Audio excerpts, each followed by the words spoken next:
to Boscobel House and gaze westward towards Wenlock Edge of the hills of Shropshire, with the Welsh Hills in the grey distance, and you may get an inkling of the frustrations of the defeated and dispirited Charles II as he perched in one of the old oak trees that surrounded Boscobel in ignominious hiding from triumphant Roundhead soldiers. Small wonder then that when Parliament allowed him onto his father's throne a decade later, after the death of Cromwell, this vain and vindictive aristocrat wanted to coat his humiliation and exile in a legend which portrayed him his scurrying around the countryside as somehow heroic, and pretended that the middle-class Catholic recusants who hid him were somehow representative of the will of the English people as a whole.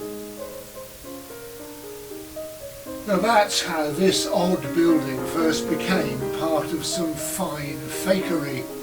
which has been echoed again and again in the 350 years since. Built as a lodge by John Giffard, a small landowner, the earliest part of Boscobel House, dating to about 1595, was a simple timber-framed cottage,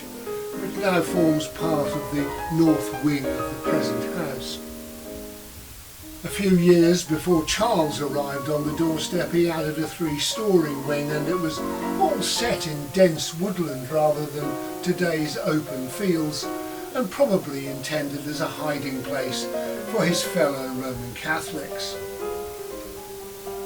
Once Charles II was restored to the throne, in 1660, he set about broadcasting the story of his escape and decreed that May the 29th should be Oak Apple Day. After a while, Boscobel went back to being a tenanted farm of minor interest until it was sold to Walter Evans, a wealthy industrialist from Derby,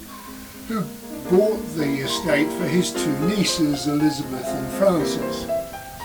who lived together at Darley Abbey outside Derby, near the family's mills. But each summer they made long visits to Boscobel, a sort of holiday home where they established a garden based on 17th century historic views of the house,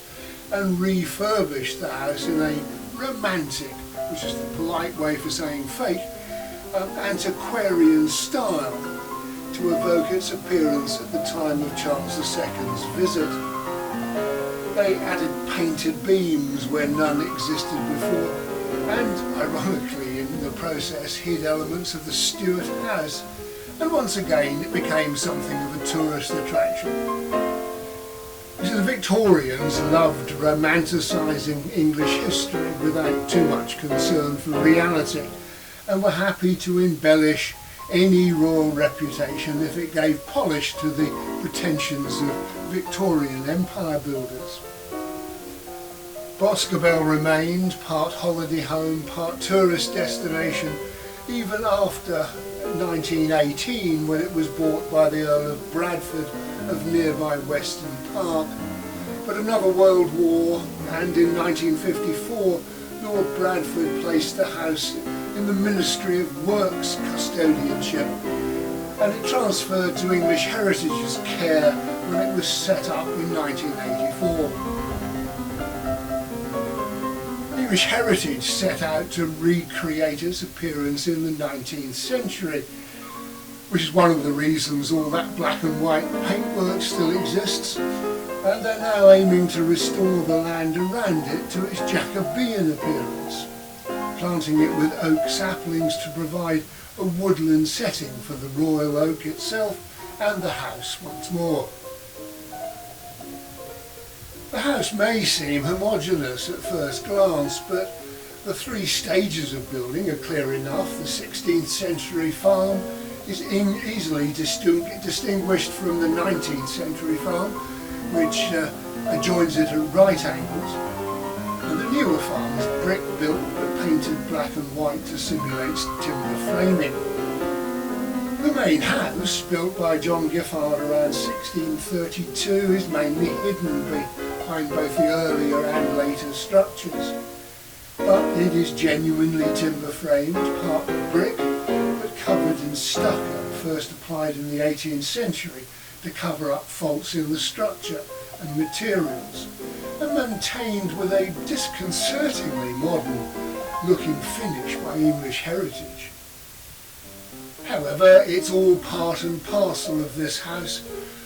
which was rarely a home over the past 4 centuries, but always a piece of royalist propaganda, perpetuated into this century when the third monarch to carry the name of Charles